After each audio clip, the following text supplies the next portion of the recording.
It is movie night on The Masked Singer. What a vague theme night, but it's sponsored by Warner Brothers. I guess really it's like Warner Brothers movie night. In any event, we have the doll coming back for competition with two new singers, the Dandelion and the Mantis. Let's talk about The Masked Singer.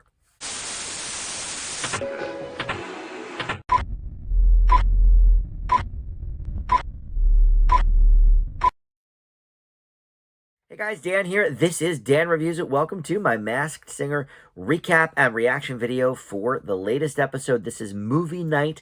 Warner Brothers specifically. They must own a stake in the show or something because we had DC superhero night like 3 weeks ago or something, and now it's movie night, but really Warner Brothers movie night. Anyway, we have the doll coming back into competition once again and facing two new challengers, the Dandelion and the Mantis, and we will see who is moving on here, who is being unmasked, and who could be under those masks. And we may get by the end of this episode someone ringing the ding-dong, keep it on bell, and then moving into a further part of the competition and not going home. But we know at least one person is going home. I'll talk about that momentarily and then get to the rest of the clues. So before we get started, though, I want to welcome you into Dan Reviews It. Thank you for watching these Masked Singer videos.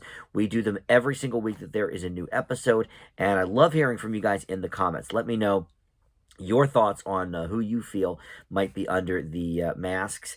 And it definitely helps me out with my line of thinking. Sometimes, you know, you let me know I'm on the right track, and other times you let me know the opposite, that my guesses are maybe not so great. But, you know, hey, that happens. You know, it's all fun and games. So with that in mind, we have no guest panelist on the show tonight. It's just the core four and Nick, of course. And so let's start with the doll. Because they always have the returning champion sing first. And so, like usual, we didn't get a ton of new clues on the doll, just sort of reminders of what the original clues were. But we had one new clue in the package, which was a lollipop-shaped heart.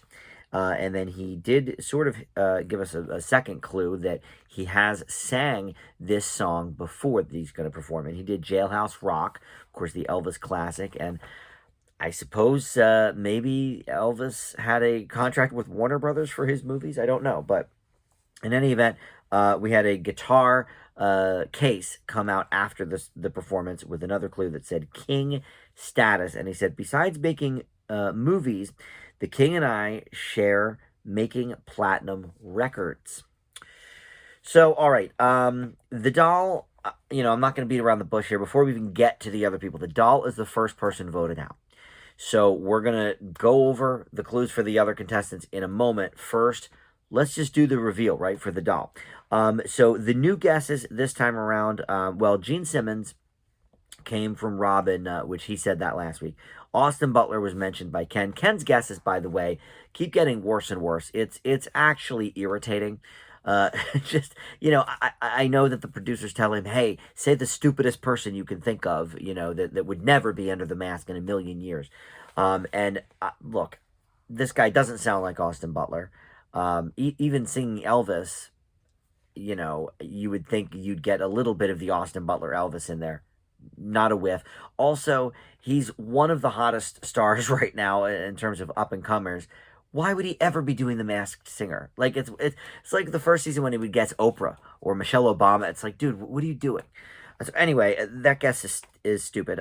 Slash came up from, I forget, one of the ladies said that. I think maybe Nicole. But then she also said Sebastian Bach, which she had mentioned last week. All right. So the final guesses from the panel. Nicole switched it over to David Lee Roth. Ken stuck with stupid Austin Butler. Actually, I should say stupid Ken stuck with Austin Butler. I love Austin Butler. He's not stupid. Ken is. Robin stuck with Gene Simmons. And then Jenny went a different direction. We hadn't heard this guess before. Iggy Pop. But I believe everyone here is wrong on the panel. However, I also am going to switch my guess from last week. I was really Look, you guys in the comments, most of you were saying this is Dee Snyder from Twisted Sister. Here's why. Here's what the clues mean. Ghostwriter, I guess he wrote a movie, and then all these other things that you guys played into with the clue package last week. I was very sure that it was David Johansen, a.k.a. Buster Poindexter. He was from the New York Dolls back in the day, but he also had a minor role in the movie Scrooge. He's done a couple of movie things over the years, and known for his party anthem, Hot, Hot, Hot, from 1988. And listening to the voice in the Battle Royale, when, we heard the doll sing for the second time, I really was like, okay, no, I'm really thinking this is David Johansen. Then you guys in the comments were all like, dude, it's Dee Snyder, Twisted Sister, which, number one, makes more sense because it's a more famous person. I mean, look, I like Buster Poindexter, but Twisted Sister was a huge metal band in the 80s. Dee Snyder went on to have a really great career. Even post Twisted Sister, he did radio for many, many years, both as a DJ in Philadelphia, and then he had a syndicated show called The House of Hair, which I think maybe he still does. And there was a great documentary several years ago about Twisted Sister, which also kind of plays into the movie thing. So this week, it was more for me about listening to the voice. And I must admit, I do think this is Dee Snyder. I was not getting the Buster Poindexter vibes this week that I was getting last week. I think it still could be him, but I will switch my guess over to Dee Snyder. I think based on tonight's performance and the voice, I still don't quite know what the lollipop heart means. I was trying to think of their like album names and stuff. Nothing really stuck out to me in that vein. Their biggest hit, We're Not Gonna Take It. What's that have to do with a lollipop? I don't know. I Wanna Rock was another big hit from them. Again, I'm not quite sure, what the clue tonight meant, but I'm with you on this. I think this is probably Dee Snyder from Twisted Sister. So let's go to the Take It Off and see if you guys have steered me correctly for this one. And he would do this show too, right? Yeah. Oh yeah. he put his metal horns up immediately. They're all so stunned. He's a cool dude. Dee Snyder. Pause this for a second here. Let me just pause this for a second. If you don't know the history a little bit of Dee Snyder, so in the 80s, when they, there were record albums that were explicit, and, Al Gore's wife, Tipper Gore, was like all up in arms about it, and she led this whole campaign to, call this music, vile and have it banned and all this stuff. So it ended up with those stickers on the front. The parental advisory sticker really stemmed from Tipper Gore. But Dee Snyder went before Congress along with John Denver. It was a really eclectic mix. Frank Zappa. And there might have been, another person or two on there, but they were all basically, saying, look, music is art is expression, like, why are you censoring us, blah, blah, blah. And he was very well spoken. You can do the research into that. So that's cool. But number two, check out, even if you don't really know much about Twisted Sister, or if you don't care about metal music, the documentary, I think it's called We're Effing Twisted Sister or something like that, or We're Twisted Effing Sister. And it was such an interesting documentary because it wasn't really about their success. It was about their struggles for the decade or so before they hit it big. And like the movie basically ends when they're about to break big. But just watching their struggles and seeing how hard they work. So I'm all for Dee Snyder, appearing anywhere. I think he's a great dude. Let's see if they can answer some of these questions I have, though. Like the lollipop heart, for example. Everyone's blown away by this. Yeah, when you guys said it last week, I thought, yeah, maybe with the voice. Tonight, I really heard it, though.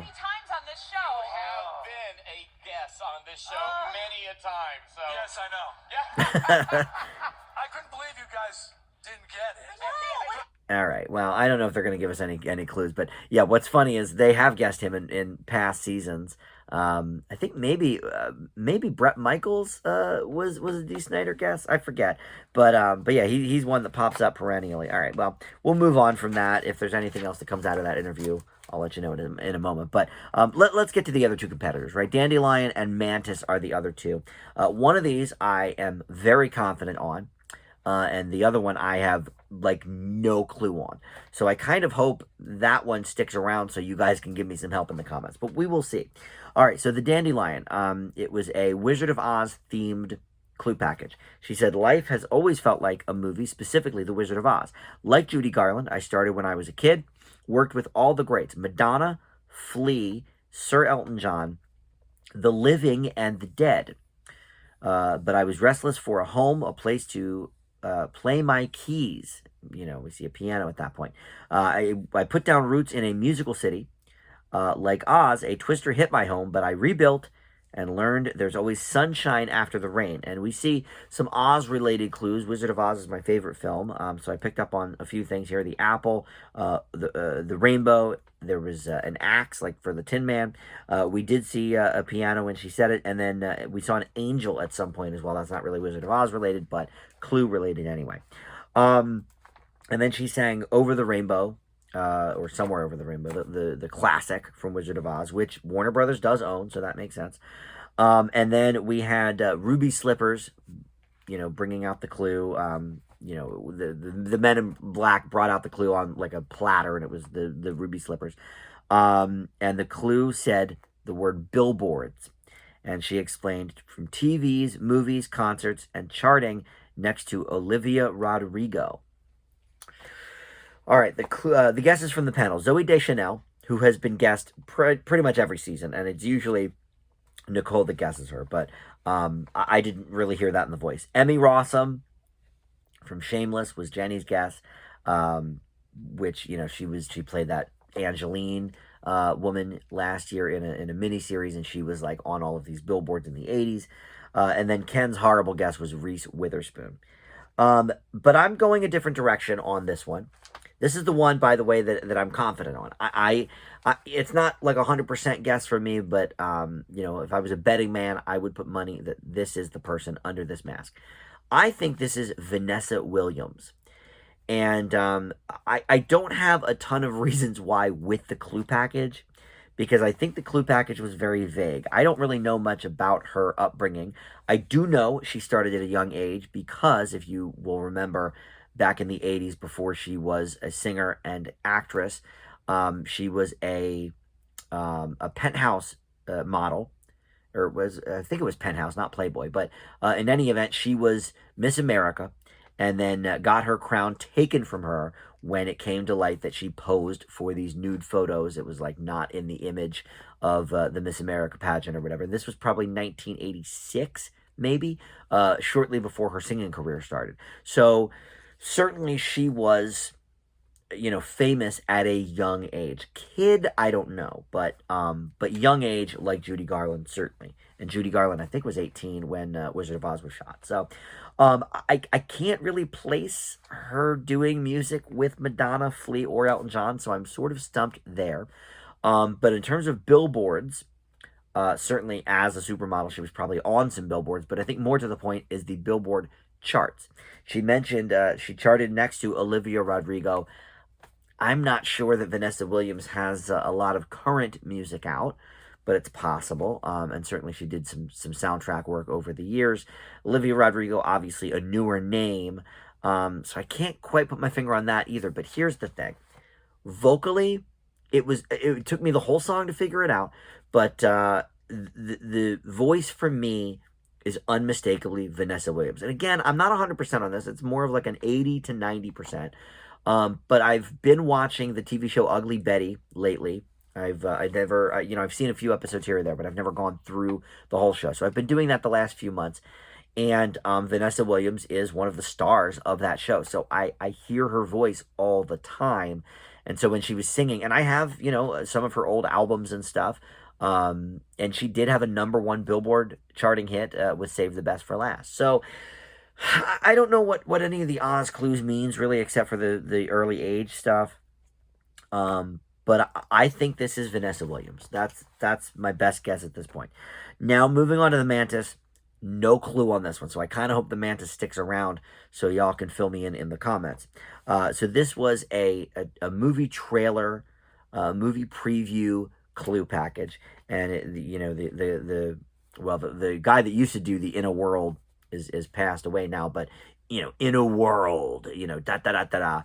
They did that kind of motif, and it says one Mantis is answering the call. Mantis says, "I'm in." We see him climbing a building, flying from a chopper. The voiceover guy says he's known for his brooding persona, and we're going to see a different side of him tonight. Real freaking good at comedy, and almost won an Emmy for it. Mantis is not known as a singer, but a published author. He has done Shakespeare, and now wants to let it loose and dance with the wolves. And at that point, we see a plush doggy. It clearly was not a wolf. Music has followed him his whole career, from Broadway to the silver screen. And when they say Broadway, we see Poker Chips. To the silver screen, we see Cowboy Boots. And then we see some Gasoline as well. All right, and then the song he did, Old Time Rock and Roll. Now that is from a movie, Risky Business. Don't know if Warner Brothers owns it, but probably, with the theme of the night. And then the clue said True Story on it, the post-song clue.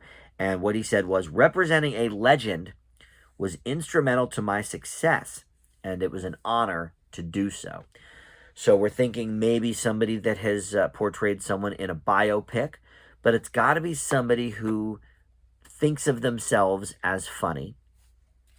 So the guesses from the panel: Dennis Quaid, which actually I think is probably the best guess that the panel gave us. That was Robbins. Cole Hauser or Kevin Bacon from Jenny. And then, of course, Ken's terrible clue, Bruce Springsteen, the boss.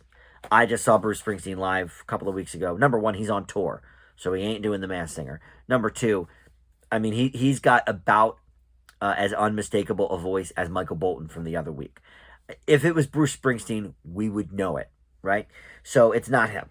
But I can't sort of place, real, and this is a quote, from him, that the voiceover guy's saying he's real freaking good at comedy and almost won an Emmy for it. I mean, how many people have almost won Emmys? Probably a lot, right? Does that mean he was nominated for an Emmy and didn't win? Now, the Kevin Bacon clue is interesting because, he's, silver screen, cowboy boots. That actually goes with a few different Kevin Bacon things. Broadway, I don't know what the poker chips mean on Broadway. I'm not familiar enough with Broadway stuff to know what has poker chips in it. Kevin Bacon is probably a published author. He certainly has done Shakespeare at some point. And now wants to let loose, Footloose. And he almost won an Emmy for his comedy. Now, he did an episode of Will and Grace. He could have been nominated as a guest actor for that. I don't know of any other comedy shows that he's done. I don't hate that guess. I don't hate Dennis Quaid either. But I think Kevin Bacon makes probably more sense with the clues. But the climbing buildings and flying from a chopper, so are we to assume this is an action star of some sort? Look, if I have to make a guess, which I know it's my rules, it's my channel, I don't have to, I suppose, but I do.